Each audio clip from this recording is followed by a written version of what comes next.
Main दवाई होती है जैसे पैरासीटामोल होगी या कोई और दवाई देते हैं तो उनमें भी शॉर्टेज रहती है, इनके पास वो भी नहीं मिल पाती। दवाई जिस पे लिखते हैं उसी मेडिकल पे मिलती है, फिर हम बोलते हैं कंपोस्ट लिखो इसको तो लिख के नहीं देते, मिली भगत होती है तो वो कमीशन खाते हैं ना बीच में। कहा सिर्फ ये जाता है कि आप बाहर से अल्ट्रासाउंड करा लीजिए।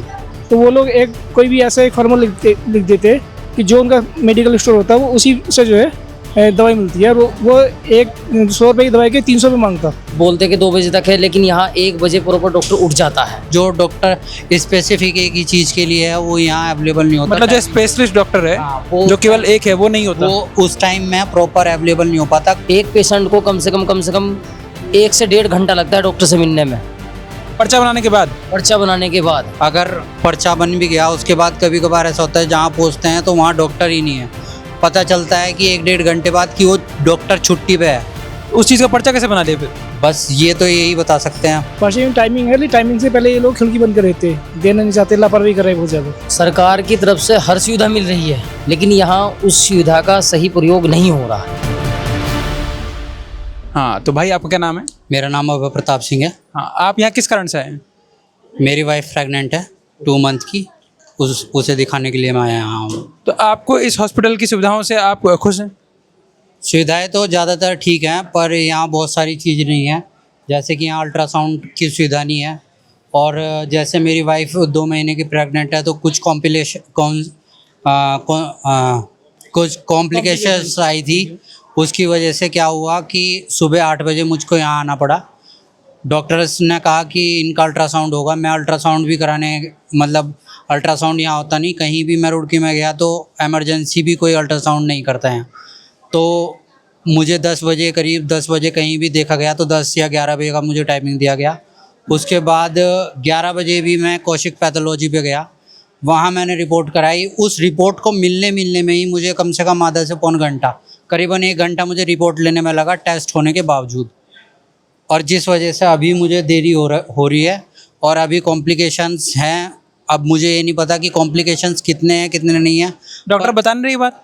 डॉक्टर से तो अभी बातचीत ही नहीं हुई, क्योंकि रिपोर्ट आने में ही इतना टाइम लग गया। रिपोर्ट की वजह से देरी हो रही है, उस वजह से डॉक्टर्स भी अपना काम प्रॉपर्ली नहीं कर पा रहे। जो सबसे मेन प्रॉब्लम है वो है यहाँ अल्ट्रासाउंड की सुविधा ना होना, खासकर उन लेडीज़ के लिए जो प्रेग्नेंट्स होती हैं या जिन्हें उस तरीके की प्रॉब्लम होती है। बट अल्ट्रासाउंड तो होना ही चाहिए ऐसी जगहों पे, पर किसी ने बताया आपको इस हॉस्पिटल में अल्ट्रासाउंड क्यों नहीं है? ये जानकारी अभी तक नहीं प्राप्त हो पाई कि किस वजह से यहाँ अल्ट्रासाउंड्स की। और कोई कहता है आपको कि यहाँ से वहीं कौशिक जाके कराओ या बाहर जाके कराओ? नहीं, यहाँ ऐसा कुछ नहीं, मतलब कहा कुछ नहीं जाता कि किसी के यहाँ पर्टिकुलर आप जाओ। कहा सिर्फ ये जाता है कि आप बाहर से अल्ट्रासाउंड करा लीजिए, सिर्फ ये कहा जाता है कि बाहर से अल्ट्रासाउंड करा लीजिए। कोई स्पेसिफिक जगह नहीं बताई जाती कि आप वहाँ कराइए या वहाँ कराइए, वो आपका खुद का मन है। कहीं मतलब अल्ट्रासाउंड आपको खुद करा के आना पड़ेगा? करा के आना पड़ेगा बाहर से। और कोई सुविधा जो आपको लगता है कि यहाँ सुधरनी चाहिए? जैसे दवाइयाँ होती हैं, दवाइयाँ कुछ मेडिकल स्टोर से बोली जा रही हैं, कुछ खुद से मिल रही हैं, कैसे होता है यहाँ? वैसे तो दवाइयाँ बहुत सारी नहीं, आप बेसिकली जो नीड होती है ORS और बच्चे के लिए पैरासीटामोल, वो दवाइयाँ भी यहाँ प्रॉपर तरीके से अवेलेबल नहीं होती। इवन मैं अपने बच्चे की लिए बहुत बार यहाँ आया हूँ, मेरे बच्चे की तबीयत ख़राब हुई है। इवन डॉक्टर्स भी कभी प्रॉपर टाइमिंग पे यहाँ नहीं अवेलेबल होते। और दवाई में भी बहुत सारी जो बच्चे की मेन दवाई होती है जैसे पैरासीटामोल होगी या कोई और दवाई देते हैं तो उनमें भी शॉर्टेज रहती है, इनके पास वो भी नहीं मिल पाती। आप कहना चाह रहे हैं जो प्रधानमंत्री का अब उसके तहत जो जेनरिक मेडिसिन मिल रही है, कहा जाता है ऐसा कि वो सबको मिल रही है, वो हर सरकारी अस्पताल में पर्याप्त मात्रा में है, वो नहीं है, वो केवल एक जुमला टाइप है। जुमला ही टाइप है, क्योंकि पैरासीटामोल तो मुझे आज तक मैंने कम से कम 4 या 5 बार अपने बच्चे को दिखा चुका, पर पैरासीटामोल मुझे यहाँ से नहीं मिली है। क्या बोला जाता है? अवेलेबल नहीं है, स्टॉक में नहीं है। तो कभी स्टॉक में नहीं है? अब इनके पास आती होगी तो मुझे पता नहीं है, पर जिस टाइम भी मैं आया हूँ, मैं 5 बार ही आया हूँ, मुझे पाँचों की पाँचों बारी अवेलेबल नहीं हुई है, मुझे बाहर से ही लेनी पड़ी है। मतलब यहाँ अल्ट्रासाउंड नहीं हो रहा, यहाँ दवाइयाँ पर्याप्त नहीं है, दवाइयाँ तो सुविधा यहाँ है क्या? सुविधाएं सिर्फ इतनी है कि आप लाइन में लग के अपना, जो डॉक्टर्स हैं, डॉक्टर्स अपनी प्रॉपर रिस्पॉन्सिबिलिटी निभाते हैं, पर जो फैसिलिटीज़ हैं अदर देन डॉक्टर्स के देखने के, जांच के, वो नहीं है। प्रॉपर टाइमिंग नहीं है, टाइमिंग में भी कहीं ना कहीं प्रॉब्लम है। और जो डॉक्टर्स मतलब इंडिविजुअल बैठते हैं उनकी ज़्यादा प्रॉब्लम है। बाकी जैसे कुछ डॉक्टर्स ऐसे हैं जो सर्कुलर में टाइम में चलते हैं, तो वो डॉक्टर्स अपने प्रॉपर टाइमिंग से काम करते हैं, पर जो डॉक्टर स्पेसिफिक एक ही चीज़ के लिए है वो यहाँ अवेलेबल नहीं होता। मतलब जो timing से। स्पेशलिस्ट डॉक्टर है, हाँ, वो जो केवल एक है, वो नहीं होता। वो उस टाइम में प्रॉपर अवेलेबल नहीं हो पाता, कभी उसमें देरी होती है, कभी वो टाइम से नहीं होते, कभी बोल दिया जाता है कि वो राउंड पे गए हुए हैं, बच्चों को देखने के लिए गए हुए हैं, तो वो भी प्रॉब्लम हो जाती है। क्या कहीं वो ऐसा नहीं, वो अपना प्राइवेट वो चला रहे हैं और यहाँ भी आ रहे हैं, ऐसा कुछ है? ऐसी तो कोई जानकारी नहीं है, क्योंकि मैं भी इतना ओपनली नहीं पूछ सका क्या बात है क्या नहीं, पर मेरे को यही बोला गया कि शायद कहीं राउंड पे डॉक्टर्स के पास हो सकते हैं। मतलब टाइमिंग कैसी, मतलब लंच में बहुत लंबा वेट ले रहे हैं टाइमिंग या फिर सुबह ही नहीं आ रहे हैं? सुबह जो टाइमिंग होती है वो यहाँ की प्रॉपर 8:30 बजे की टाइमिंग दी हुई है, और 9 बजे डॉक्टर्स के आने की टाइमिंग है। तो 9:30 बजे डॉक्टर्स के आने की टाइमिंग है, तो कभी कभार ऐसा होता है डॉक्टर 10:30 बजे आता है, कभी 11 भी बज जाते हैं। अगर छुट्टी भी है, सबसे मेन प्रॉब्लम ये है, अगर डॉक्टर छुट्टी पे है तो उसकी जगह दूसरा डॉक्टर नहीं अवेलेबल है। 2 बजे तक शिफ्ट है, 2 बजे तक शिफ्ट बोलते कि 2 बजे तक है, लेकिन यहाँ 1 बजे प्रॉपर डॉक्टर उठ जाता है। 9:30 से 10 के बीच में आएंगे और 2 बजे तक यहाँ से डॉक्टर गैप, मतलब 1 बजे 1:30 बजे से पहले पहले गैप हो जाता है। मतलब उनकी जो टाइमिंग है वो अपनी टाइमिंग तक कंप्लीट टाइमिंग नहीं करते और आते भी लेट से हैं।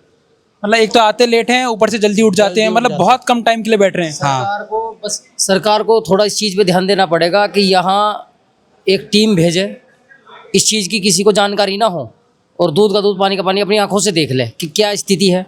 एक पेशेंट को कम से कम 1 से 1.5 घंटा लगता है डॉक्टर से मिलने में, पर्चा बनाने के बाद। पर्चा बनाने के बाद।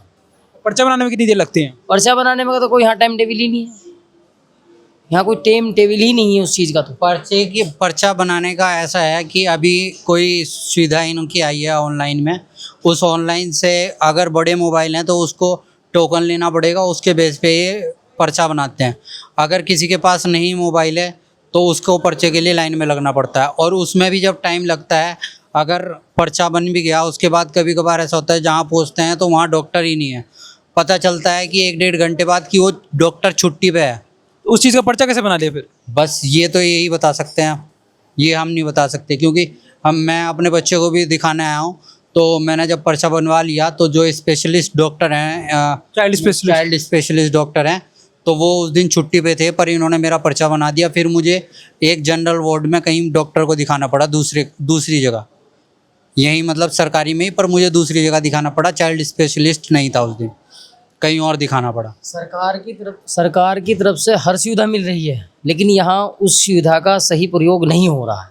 मतलब ऐसा कहा जा रहा है कि सरकार ऊपर से सुविधा भेज रही है, लेकिन आम जनता तक वो सुविधा पहुंच नहीं रही है, वो बीच में ही रुक जा रही है। बस आम जनता परेशान है। आम जनता, बहुत सा आदमी मैंने यहाँ देखा है खुद अपनी आंखों से, कि सुबह से लगभग जब तक के डॉक्टर उठना टाइम है जब तक के बैठा रहा, जब उसकी कोई मतलब उसे ये कह के टाल दिया, कहने लगा अभी रुको अभी रुको अभी रुको, उस बेचारे को अगले दिन फिर आना पड़ेगा। ऐसा भी होता है यहाँ कि आज हमने पर्चा बना लिया, पूरे दिन रुके और अगले दिन आना पड़ रहा है दोबारा? ऐसा भी होता है, बहुत सी बार होता है ऐसा।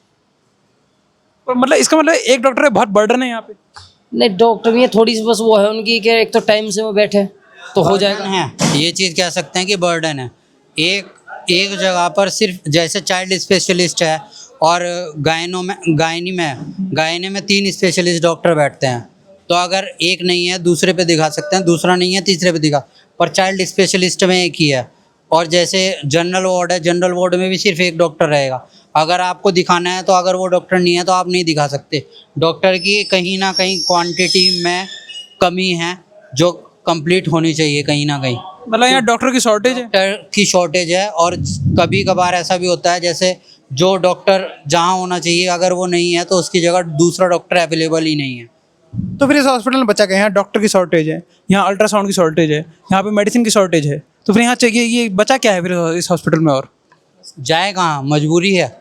रुड़की का ये मेन हॉस्पिटल है सरकारी में? सरकारी मेन हॉस्पिटल यही है एक, इसके मजबूरी है, इंसान की जाएगा कहाँ। मतलब जनता क्या कर सकती है? अब आप लोग आ गए, आपका एहसान है बहुत बड़ा। नहीं, ये तो हमारा तो काम है, हमारा तो सच दिखाना काम है। मतलब आपने सच दिखाया, अगर इस पे कुछ मतलब ध्यान देगा तो मतलब इसमें आम जनता क्या कर सकती है? हाँ, एक चीज़ और, मैंने सीएम हेल्पलाइन पे भी 2 बारी कंप्लेंट करी है, कोई रिजल्ट? उस पे कोई मेरे को आज तक एक्शन मुझे नहीं, एक तो मेरे को मतलब इन्फॉर्मेशन नहीं दी गई कि हमने ये एक्शन लिया है, और ना उस पर मेरे को कोई मेल या कोई मैसेज वगैरह आया है कि हाँ इस तरीके से इसका ये हमने एक्शन लिया है।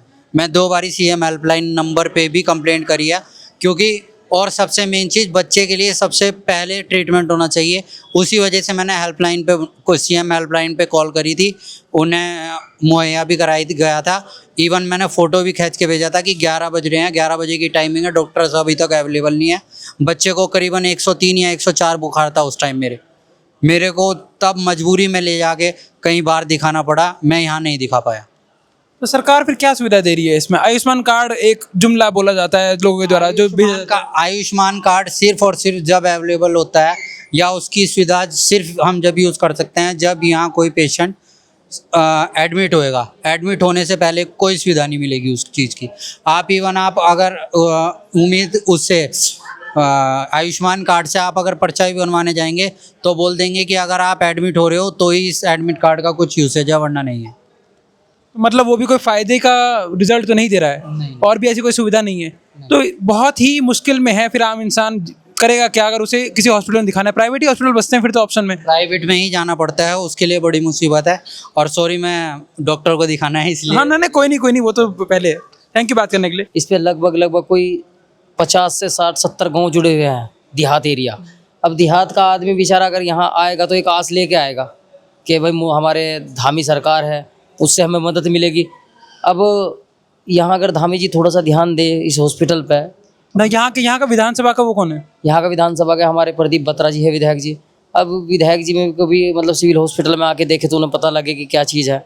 आज तक नहीं आए वो? कभी हमने तो अपनी लाइफ में देखे नहीं। मैं भी चुनाव के समय भी नहीं आए? चुनाव के समय तो सभी आते हैं, वो तो एक वोट का जुमला होता है, तो आप जानते हो भैया। मतलब वादे का कोई महत्व नहीं है फिर चुनाव में? तो नहीं है, कुछ नहीं है, खाली एक जुमला है, कहने के लिए जुमला है, बाकी कुछ नहीं है। अगर यहाँ बहुत सी बार ऐसा होता है जैसे कि पीड़ित अपनी कोई समस्या के लिए आता है तो यहाँ सब मतलब डॉक्टर के हाथ में आ जाता है, आम जनता कोई कुछ नहीं है। एक आम आदमी क्या कर ले कहीं पे जाके? अब विधायक जी के पास जाए तो विधायक जी के पास टाइम नहीं है उससे मिलने का। किसके पर विधायक जी फोन तो करवा सकते हैं जी सर। जब फोन गरीब आदमी की कौन सुनता है? आप मतलब जानते हो गरीब आदमी की सिर्फ एक मीडिया ऐसी चीज़ है जो मतलब कि गरीब आदमी की आवाज़ को उठाने का सत्य का काम करती है। इससे अलग आप किसी विधायक जी के पास चले जाओ, जहाँ उनकी मतलब पैसे वाला होगा, जान पहचान का होगा, वो तो सबसे आगे बैठेगा। गरीब आदमी वहाँ भी कुर्सी पे पीछे ही बैठता है, बाई चांस तो कुर्सी से मिलती ही नहीं। अगर 1% मिल भी जाए तो सबसे पीछे मिलेगी। विधायक जी की मीटिंग खत्म हो जाएगी लेकिन उसका नंबर नहीं आएगा वहाँ। वो जेनरिक मेडिसिन की उन्होंने बात करी है, वो दिख रहा है कुछ है कुछ नहीं है, तो कैसे होगा ये? डॉक्टर लोग भी इसमें लापरवाही करते हैं। डॉक्टर लोग जो है जो दवाई होती है तो वही बाहर से लिख के देते हैं। बाहर भी ऐसी उसका कंपोज नहीं लिख के देते दवाई का कि कंपोज क्या है। कंपोज नहीं लिखने की वजह से दवाई नहीं मिल पाती, वो मिली भगत होती तो वो कमीशन खाते हैं ना बीच में। मतलब यहाँ के डॉक्टर मेडिकल स्टोर से कमीशन खाते हैं बाहर से? यस, वो कमीशन खाते हैं उससे, क्योंकि वो दवाई जिस पे लिखते हैं उसी मेडिकल पे मिलती है। फिर हम बोलते हैं कंपोस्ट लिखो इसको, तो लिख के नहीं देते।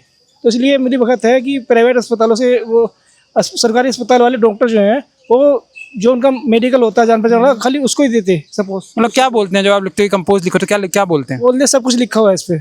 और जब हम जाते हैं दूसरी अस्पताल पे, जन औषधि केंद्र पे जाते तो जन औषधि केंद्र पे तो होती नहीं। और जो प्राइवेट जो इस सरकारी हॉस्पिटल से बाहर जो जन औषधि केंद्र हैं उनके आगे मजबूरी रहती है कि वो कंपोस्ट नहीं लिखा हुआ होता उस पर।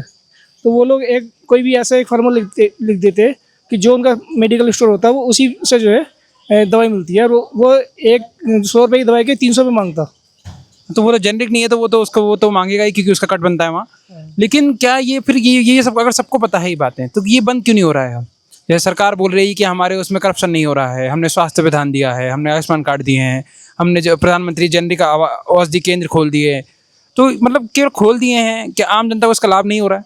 नहीं, सपोज करो कि मतलब उससे नहीं होता पूरा, खाली बोलते कुछ है होता कुछ है। रियल में तो कुछ बोलते हैं होता कुछ है। और जो है छापेमारी नहीं होती है पे कि कभी कोई प्राइवेट आदमी कोई बूढ़ा आदमी बन के आवे और उससे यहाँ करे, तो ऐसे चेकिंग नहीं होती है पे। और ऐसे चेकिंग हो गए मरीज बन के आवे आदमी, कोई भी अधिकारी नहीं आता है। कोई अधिकारी मरीज बन के आएगा तो उसको पता चलेगा कि हाँ कितने धक्के मिलते हैं। यहाँ कोई अधिकारी कभी इलाज कराने नहीं आता ना, अधिकारी कोई इलाज कराने नहीं आता। और आता भी है तो अपनी पोजीशन से लेके आता, वो MLA कुछ बन के आता, उसका आदमी वैसे ही सपोर्ट कर लेते। वो गरीब बन के आवे ना, वो अपनी पहचान छिपा के आवे, तो उसको पता चलेगा कि है कितना जो है एक कालाबाजारी है। क्या ये मुद्दा रहने वाला है आगे के आने वाले चुनाव में? 27 में जो चुनाव होंगे उत्तराखंड में, क्या स्वास्थ्य एक वो मुद्दा रहने वाला है जिससे पार्टियां बदल सकती है सरकार में? जी, ये जब इलेक्शन का टाइम आता है तो बहुत ज़्यादा वो दिखाते हैं कि इलेक्शन के टाइम पे जो है हमने बहुत कुछ करा है, लेकिन होता कुछ नहीं रियल में ऐसे। ठीक है, और पर्चे के रेट भी ज़्यादा होते हैं, अब तो थोड़े कम हो गए, लेकिन पहले और भी ज़्यादा थे। तो दवाइयाँ मिल नहीं पाती, जितने का पर्चा होता है उससे ज़्यादा की उससे उतनी दवाई भी नहीं मिल पाती। तो मतलब सुधार नहीं है अब कोई? क्या पहले जब कांग्रेस थी 2014 के आसपास जब थी, जब अच्छा था। जब इससे अच्छा था? जी, मतलब 11 साल में और बुरा ही हुआ है? बुरा ही हुआ।